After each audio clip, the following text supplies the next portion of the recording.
Hello दोस्तों, welcome to sleepy classes. तो आज के इस सेशन में हम डिस्कस करेंगे the different monetary policy stances that are used by RBI for their monetary policies.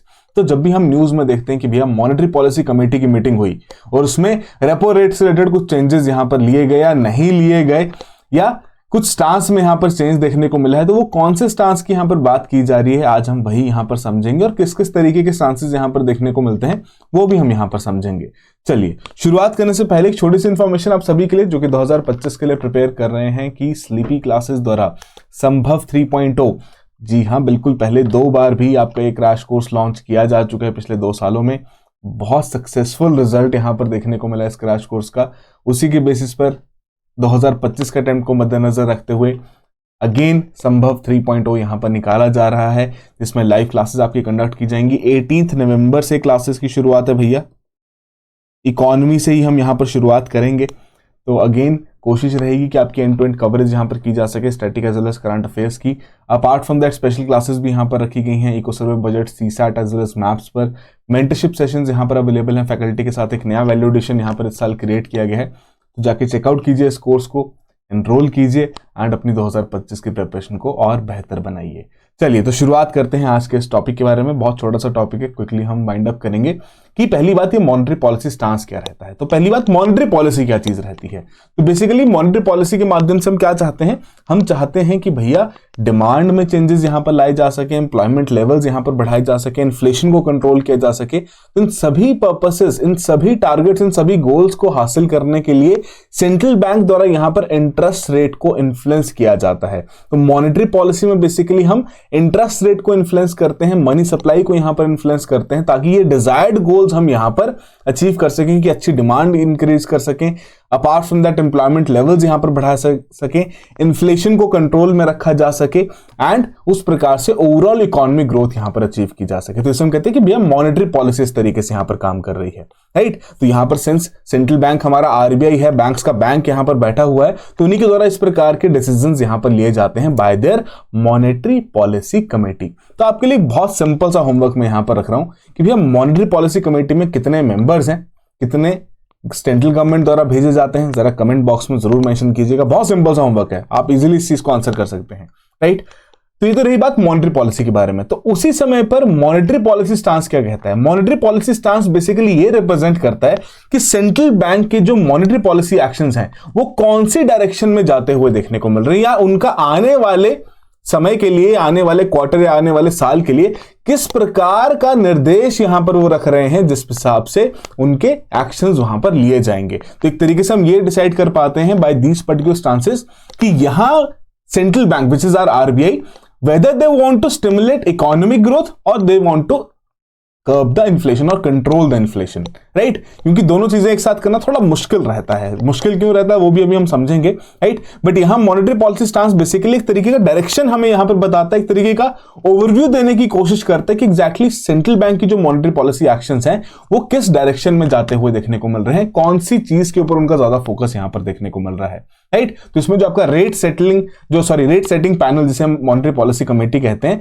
वो इंडिकेट करते हैं अपनी ब्रॉडर पॉलिसी अप्रोच को बाय गाइडिंग मार्केट्स अपने स्टांसेस के माध्यम से कि भैया हमारा ये स्टांस है। तो मार्केट्स थोड़ी गाइडेड रहती हैं, मार्केट्स द्वारा भी फिर उस तरीके के नेसेसरी एक्शंस वहां पर लिए जाते हैं, ताकि कल को यदि आरबीआई कोई चेंजेस लाए तो उस समय पे मार्केट को कोई इफेक्ट ना मिले। इफेक्ट तो होगा ही होगा, बट बहुत एडवर्स इफेक्ट ना मिले, पहले से वो प्रिपेयर्ड रहे उस चीज के लिए, राइट। अभी हम जैसे एक एक स्टांस को समझेंगे तो आपको और पिक्चर यहां पर क्लियर होती जाएगी। बट रही बात कि आरबीआई द्वारा यहां पर इन्फ्लेशन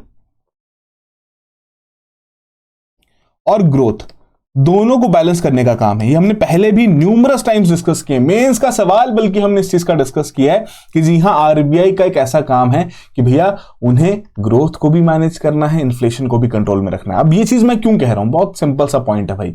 देखो, हम चाहते हैं इकोनॉमी में ग्रोथ आए, राइट, इकोनॉमी में नए प्रोडक्ट्स क्रिएट किए जा सके, नई जीडीपी यहां पर बढ़े, उसके अलावा नई सर्विसेज यहां पर क्रिएट की जा सके, राइट। ये हमारा ओवरऑल ऑब्जेक्टिव यहां पर रहता ही है। इसलिए हम टारगेट रखते हैं कि भैया 5 ट्रिलियन इकोनॉमी इंडिया बनेगा, फिर 10 ट्रिलियन बनेगा, 20 ट्रिलियन बनेगा, विकसित भारत 2047 का टारगेट यहां पर रखा गया है। बट उन सभी चीजों के लिए हमें यहां पर क्या करना पड़ेगा, आरबीआई द्वारा यहां पर क्या किया जाएगा। आरबीआई अपने एंड पर क्या कर सकता है, इंटरेस्ट रेट्स को कम कर सकता है। इंटरेस्ट रेट्स को कम करने से क्या रहेगा कि भैया चलो मार्केट में इंटरेस्ट रेट कम है, आप इजीली लोन ले सकते हैं, आपके द्वारा नया खर्चा किया जाएगा। जब आप इंटरेस्ट कम करते हो तो वहां पर आप डिमांड बढ़ाने की कोशिश करते हो, एंड जब डिमांड बढ़ेगी चीजों की तभी तो उस चीज की सप्लाई बढ़ेगी, है ना, तभी तो उन चीजों की मैन्युफैक्चरिंग हो पाएगी, उन गुड्स एंड सर्विसेज को क्रिएट कर पाएंगे। And when we create certain goods and services we increase our national income, हमारे जीडीपी के नंबर्स में इंक्रीज देखने को मिलता है, राइट। बट अब वही वाली बात है कि अगर मान लीजिए डिमांड बढ़ जाए बट सप्लाई उस तरीके से ना बढ़े, है ना, सप्लाई रिस्ट्रिक्टेड है, बहुत लिमिटेड है, तो उस केस में फिर इन्फ्लेशनरी प्रेशर्स बढ़ने शुरू हो जाते हैं। तो उस केस में फिर आरबीआई द्वारा इंटरेस्ट रेट्स को इंक्रीज कर दिया जाता है ताकि भैया कोई नया उधार ना ले, और जो एग्जिस्टिंग उधार जिन्होंने ले रखे हैं उनके द्वारा भी कोई नई डिमांड क्रिएट ना की जाए, ताकि हम इस बढ़ती हुई डिमांड को कंट्रोल कर सकें, एट पार विद सप्लाई ला सकें, एंड इन्फ्लेशन को भी यहां पर कंट्रोल कर सकें। तो इसीलिए दोनों चीजों को मैनेज करना एक बहुत ही ट्रिकी टास्क है जो कि आरबीआई द्वारा यहां पर मैनेज किया जाता है, राइट। चलिए, तो ये तो रही बात कि मॉनेटरी पॉलिसी स्टांस का क्या एग्जैक्टली आरबीआई का यहां पर रोल है। अब क्विकली यहां पर डिस्कस करते हैं सभी स्टांसेस को।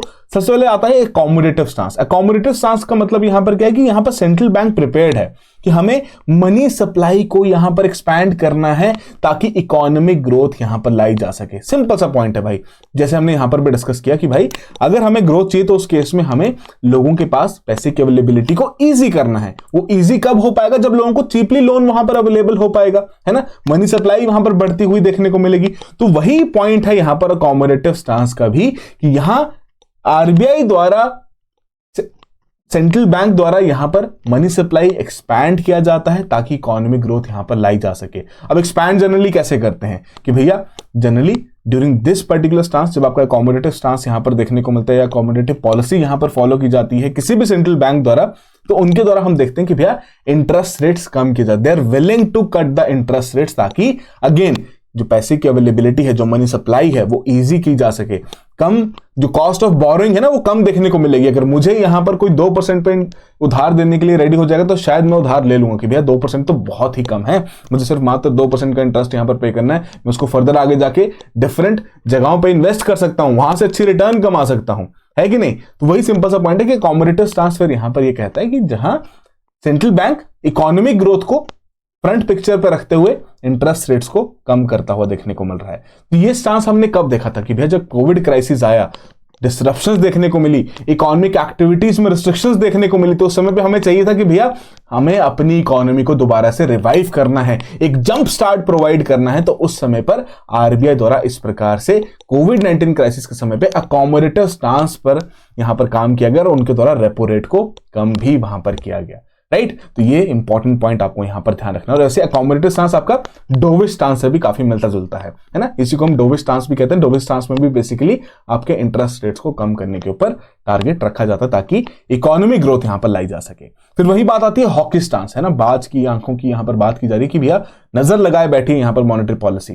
तो उस समय पे नजर किस चीज के ऊपर होती है? नजर होती है इन्फ्लेशन के ऊपर कि भैया जो इन्फ्लेशन बढ़ती हुई देखने को मिल रही है उसे हम यहां पर कंट्रोल कर सकें। इसे हम एक तरीके से टाइट मॉनेटरी पॉलिसी भी यहां पर कहते हैं। जैसे कि आपका अकोमोडेटिव स्टांस एक इजी मॉनेटरी पॉलिसी की जहां पर हम अपनी मनी सप्लाई को एक्सपैंड कर रहे हैं ताकि इकोनॉमिक ग्रोथ यहां पर लाई जा सके। At the same level when we talk about hawkish stance, it is basically a tight monetary policy जहां पर इन्फ्लेशन को कंट्रोल करने की कोशिश की जा रही है कि जो बढ़ती हुई मनी सप्लाई की वजह से हमें इन्फ्लेशनरी प्रेशर्स क्रिएट होते हुए देखने को मिल रहे हैं, हम उन्हें यहां पर रोक सकें, उस इन्फ्लेशन को यहां पर कंट्रोल कर सकें। तो इस केस में क्या होगा कि जाहिर सी बात है कि भैया जब अकोमोडेटिव स्टांस के दौरान इंटरेस्ट रेट्स को कम करने पर यहां पर विलिंगनेस दिखा रहा है central bank, so during the hawkish stance definitely they are going to increase the interest rate ताकि कॉस्ट ऑफ बोरोइंग यहां पर बढ़े, लोगों की डिमांड यहां पर कम की जा सके एंड इन्फ्लेशन को यहां पर कंट्रोल किया जा सके। तो भैया 2022-2023 में रेपो रेट को मल्टीपल टाइम्स यहां पर इंक्रीज किया गया है एंड उस बेसिस पर वो 6.5% पर अभी स्टैंड करता है, चेंज नहीं किया गया है बहुत सारी मॉनेटरी पॉलिसी कमेटी की मीटिंग्स में।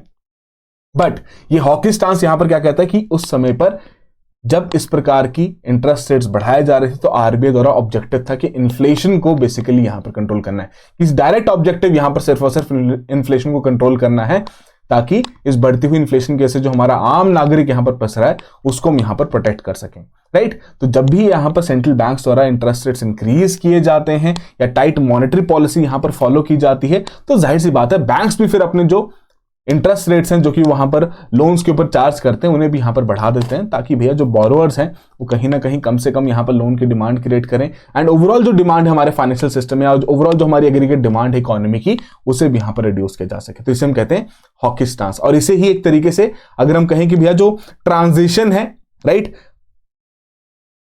अकोमोडेटिव से हॉकिश में, उसे हम कहते हैं विड्रॉल ऑफ अकोमोडेशन, है ना, कि भैया उस समय पे अकोमोडेटिव स्टांस ना फॉलो करते हुए उससे विड्रॉ कर चुके हैं, राइट, और इंटरेस्ट रेट्स यहां पर बढ़ाए जा रहे हैं ताकि भैया बढ़ती हुई इन्फ्लेशन को कंट्रोल किया जा सके। बट फिर भी अगर इन्फ्लेशन कंट्रोल ना है तो भैया फिर कंप्लीटली हॉकिश स्टांस में यहां पर ट्रांजिट करना पड़ेगा कि भैया जैसे तैसे करके इन्फ्लेशन को यहां पर कंट्रोल करना है, राइट। तो विड्रॉल ऑफ अकोमोडेशन बेसिकली हमने कब देखा कि भैया जब इतने समय से आरबीआई द्वारा रेपो रेट को कंसिस्टेंट यहां पर रखा जा रहा था। बट फिर आती है बात न्यूट्रल स्टांस की। न्यूट्रल स्टांस यहां पर क्या कहता है कि भैया सेंट्रल बैंक यहां पर इंटरेस्ट रेट को या रेपो रेट को इंक्रीज भी कर सकता है या फिर डिक्रीज भी कर सकता है, कट भी कर सकता है, इंक्रीज भी कर सकता है, राइट। कि यहां पर कोई पर्टिकुलर उन्होंने डायरेक्शन फॉलो नहीं कर रहे हैं, जैसा इकोनॉमी का डिमांड रहेगा, इन्फ्लेशन बढ़ता हुआ देखने को मिलेगा तो इंटरेस्ट रेट बढ़ाया जाएगा, आपका इकोनॉमिक ग्रोथ यहां पर कॉम्प्रोमाइज होता हुआ देखने को मिलेगा तो उस समय पे इंटरेस्ट रेट कम किया जाएगा। तो during this particular neutral policy central banks किसी भी तरीके के रेट कट या हाइक पर कमिट नहीं करते। वो बोलते हैं कि जो भी हमारे पास डेटा आएगा जिसके बेसिस पर हमारी इकोनॉमिक पॉलिसीज यहां पर रन कर रही होंगी, उसी के बेसिस पर हमारे द्वारा यहां पर डिसीजन भी लिया जाएगा। और ये स्टांस टिपिकली अडॉप्ट किया जाता है जब पॉलिसी की प्रायोरिटी इक्वली दोनों को दी जा रही है कि यहां पर हमें ग्रोथ भी चाहिए और यहां पर हमें इन्फ्लेशन को भी कंट्रोल में रखना है। तो भैया रिसेंट जो हमारी जो सबसे लेटेस्ट मॉनेटरी पॉलिसी कमेटी की मीटिंग हुई है, उसी में ही आरबीआई द्वारा शिफ्ट किया गया है monetary policy stance from the withdrawal of accommodation. Withdrawal of accommodation कब हुआ था भैया? जब रशिया यूक्रेन के वॉर के बाद इन्फ्लेशन को देखते हुए आरबीआई द्वारा इंटरेस्ट रेट्स हाइक किए गए थे। अकोमोडेटिव स्टांस आपका कोविड के समय पे था, एंड उसके बाद जब आपका विड्रॉल ऑफ अकोमोडेशन कब आया कि भाई जब रशिया यूक्रेन का वॉर हुआ, उसके बाद मल्टीपल लेवल्स पे आपकी इन्फ्लेशन बढ़ती हुई देखने को मिली और उसको कंट्रोल करने के लिए इंटरेस्ट रेट्स यहां पर बढ़ाए गए। तो वो था विड्रॉल ऑफ अकोमोडेशन। तो अब हालांकि रेपो रेट चेंज नहीं किया गया, वो 6.5% ही है, बट यहां पर आरबीआई ने क्या बोला? आरबीआई ने बोला कि भैया मेरा जो स्टांस है वो यहां पर चेंज होता है, अब मैं विड्रॉल ऑफ अकोमोडेशन से न्यूट्रल पर आ चुका हूं, और अगली मीटिंग में हम देखेंगे based on the incoming data कि भैया क्या हमें यहां पर इंटरेस्ट रेट को कांस्टेंट रखना है, इंक्रीज करना है या डिक्रीज करना है, जो भी वहां पर डिमांड अराइज होगी उसके बेसिस पर। बट हाँ, विड्रॉल ऑफ अकोमोडेशन से यहां पर हम शिफ्ट कर चुके हैं टुवर्ड्स न्यूट्रल की। तो अब यही एक्सपेक्टेशन लगाई जा रही है कि यूएस के फेडरल रिजर्व ने वहां पर अपने इंटरेस्ट रेट्स कम किए, तो कहीं ना कहीं आरबीआई भी यहां पर कम कर सकता है। बट अब जो रिसेंट इलेक्शंस में यहां पर एक नई गवर्नमेंट बनती हुई देखने को मिली है हमें यूएस में, उनकी किस प्रकार की पॉलिसीज फॉलो की जाती हैं, अगेन उनका भी इंपैक्ट यूएस फेडरल रिजर्व के एक्शंस के, मॉनेटरी पॉलिसी एक्शंस के ऊपर यहां पर पड़ेगा, जिसका इंपैक्ट ओवरऑल ग्लोबल इकोनॉमी में पड़ता हुआ तो देखने को मिलता है। कि कहा जाता है ना कि यूएस अगर छींकता है तो भैया दुनिया भर में यहां पर कोल्ड हो जाता है। तो देखते हैं किस तरीके से यहां पर डिसीजंस लिए जाते हैं यूएस एडमिनिस्ट्रेशन द्वारा और क्या उसका इंपैक्ट पड़ता है ग्लोबल इकोनॉमी के ऊपर, राइट। तो ये रही बात न्यूट्रल स्टांस की। कोई ऐसा पर्टिकुलर स्टांस हम यहां पर फॉलो नहीं कर रहे, जो भी यहां पर सिचुएशन रहेगी उसके हिसाब से यहां पर डिसीजन लिया जाएगा। फिर एक और यहां पर एक टर्म यूज की जाती है बहुत बार, कैलिब्रेटेड टाइटनिंग, राइट। तो जाहिर सी बात है, टाइट करने का मतलब क्या हुआ कि भैया आप यहां पर अपनी टाइट मॉनेटरी पॉलिसी फॉलो कर रहे हो, कैलिब्रेटेड मतलब धीरे धीरे ग्रेजुअल मैनर में। तो वही पॉइंट है कि कैलिब्रेटेड टाइटनिंग का मतलब यहां पर क्या है कि during the current rate cycle, कि कहीं ना कहीं जो आपका रेट कट है, राइट, जो आपका रेपो रेट में कट है वो ऑफ द टेबल है, कि अभी तो नहीं बढ़ाया जाए, अभी तो कम नहीं किया जाएगा, राइट। बट हाँ, बढ़ाया जरूर जा सकता है, और वो बढ़ाया जाएगा कैलिब्रेटेड मैनर में, एक फेस्ड मैनर में यहां पर बढ़ाया जाएगा, ताकि अगेन जितने भी आपके स्टेक होल्डर्स हैं उनको यहां पर एक ग्रेजुअल इंपैक्ट देखने को मिले, सडन इंपैक्ट यहां पर ना रहे, राइट। तो कैलिब्रेटेड टाइटनिंग का जब अगर कोई स्टांस यहां पर फॉलो करता है सेंट्रल बैंक, तो मतलब वहां पर क्या है कि भैया रेट कट तो वो नहीं कर रहे, हाँ बढ़ाया जरूर जा सकता है, और वो भी एक कैलिब्रेटेड मैनर में यहां पर बढ़ाया जाएगा, एक फेस्ड मैनर में यहां पर बढ़ाया जाएगा, राइट। तो ये बेसिक सा पॉइंट यहां पर आपको ध्यान रखना है। तो central bank might not opt for a rate hike in every policy meeting, but हाँ उनका जो स्टांस रहेगा वो लीन्स रहेगा टुवर्ड्स द टाइटनिंग, कि हम भैया यहां पर मॉनेटरी पॉलिसी को टाइट करना चाहते हैं, मनी सप्लाई को कंट्रोल रखना चाहते हैं, ताकि बढ़ती हुई इन्फ्लेशन को यहां पर कंट्रोल में रखा जा सके, राइट। तो ये थे कुछ आपके इंपॉर्टेंट टाइप्स जो कि हम यहां पर डिस्कस करते हैं, राइट। एक और मैं इंपॉर्टेंट पॉइंट यहां पर बताना चाहूंगा कि भैया जो आपका विड्रॉल ऑफ अकोमोडेशन है काफी हद तक आपका हॉकी स्टांस से मिलता जुलता है। विड्रॉल ऑफ अकोमोडेशन में बेसिकली फोकस रखा जाता है कि भैया जो आपका अकोमोडेटिव स्टांस पहले फॉलो किया गया, जैसे कि हम यहां पर भी देख सकते हैं, जस्ट वेट अ मिनट, हाँ जैसे कि आपका ये अकोमोडेटिव स्टांस यहां पर फॉलो किया गया, इंटरेस्ट रेट्स कम किए गए, पेंडेमिक का इंपैक्ट यहां पर देखने को मिला, रेपो रेट को यहां पर कम किया गया, तो वो अकोमोडेटिव स्टांस यहां पर फॉलो किया गया, राइट। बट जैसे जैसे फिर हमें 2022 में जो इंपैक्ट पड़ा रशिया यूक्रेन के वॉर का, सप्लाई चेन डिसरप्शंस का, राइट, बढ़ती हुई डिमांड का, जिसके से इन्फ्लेशन यहां पर बढ़ती हुई देखने को मिली, तो उस समय पे यहां पर इंटरेस्ट रेट्स को बढ़ाया गया, राइट। एक हॉकी स्टांस या विड्रॉल ऑफ अकोमोडेशन यहां पर फॉलो किया गया। एंड लेटर ऑन फिर आपका जो रेपो रेट है उसको अभी तक थोड़ा सा कांस्टेंट ही देख रहे हैं हम बहुत समय से, फरवरी 2023 से कांस्टेंटली 6.5% पर है। एंड यहां पर कोशिश यही की जा रही है आरबीआई द्वारा कि भैया हम किसी भी तरीके से यहां पर रेपो रेट को कम करके ये रिस्क नहीं लेना चाहते कि भैया इन्फ्लेशन दोबारा से यहां पर बढ़ जाए। उनको पूरी अच्छे तरीके से गारंटी रहेगी कि भैया चलो इन्फ्लेशन अंडर कंट्रोल है, राइट, तब जाके उनके द्वारा फिर रेपो रेट्स यहां पर कम किए जाएंगे, जो कि बहुत सारे इन्वेस्टर्स की भी यहां पर डिमांड है, बहुत सारे बिजनेस ओनर्स की यहां पर डिमांड है, बहुत सारे जो आपके प्राइवेट सेक्टर में जुड़े हुए लोग हैं, जो आपकी इंडस्ट्रीज यहां पर रन कर रहे हैं, उनकी यहां पर डिमांड है, क्योंकि भैया उनकी जो एग्जिस्टिंग बोरोइंग्स हैं उन पर उनकी EMI पेमेंट्स यहां पर बढ़ चुकी हैं, तो वो चाहते हैं कि यहां पर रेपो रेट कम किया जाए ताकि उनके लिए कॉस्ट ऑफ बोरोइंग यहां पर कम हो जाए, नई इन्वेस्टमेंट हमारे देश में लगाई जा सके, जिसकी वजह से ओवरऑल इकोनॉमिक ग्रोथ भी यहां पर देखने को मिले, राइट। तो ये बेसिक सा एक ट्रेंड किस प्रकार का रेपो रेट में देखने को मिला है, this basically represents your accommodative stance that आप इंटरेस्ट रेट्स यहां पर कम किए जा रहे हैं। यहां पर आपका हॉकिश या फिर जो विड्रॉल ऑफ अकोमोडेशन है वो स्टांस यहां पर फॉलो किया जा रहा है, राइट। अब यहां पर हम न्यूट्रल पर आ चुके हैं, विड्रॉल ऑफ अकोमोडेशन से भी हमने न्यूट्रल पर यहां पर शिफ्ट कर दिया है, राइट। चलिए, तो ये थी बेसिक सी कहानी आज के सेशन की। आई होप सभी चीजें आपको समझ में आ गई हो, बट फिर भी कोई डाउट रहे घबराइए मत, आप हम हमेशा आपके लिए अवेलेबल है। एक सिंपल सा जो मैंने आपको होमवर्क दिया था वो जरूर कमेंट बॉक्स में मेंशन कीजिएगा। एंड इफ यू वांट कि हम और ऐसे थोड़े कंसेप्चुअल चीजें या जो आपको डिफिकल्ट लगी हैं अभी तक समझने में चीजें with respect to Indian economy, आपकी प्रिपरेशन से रिलेटेड, आप प्लीज उन टॉपिक्स का नाम कमेंट बॉक्स में जरूर मेंशन कर सकते हैं, ताकि हम आने वाले सेशन में कभी ना कभी उनको डिस्कस कर लें या फिर 2-3 टॉपिक्स को क्लब करके एक सेशन वहां पर कंडक्ट कर लें, राइट। चलिए, so that will be all the very best, have a good preparation.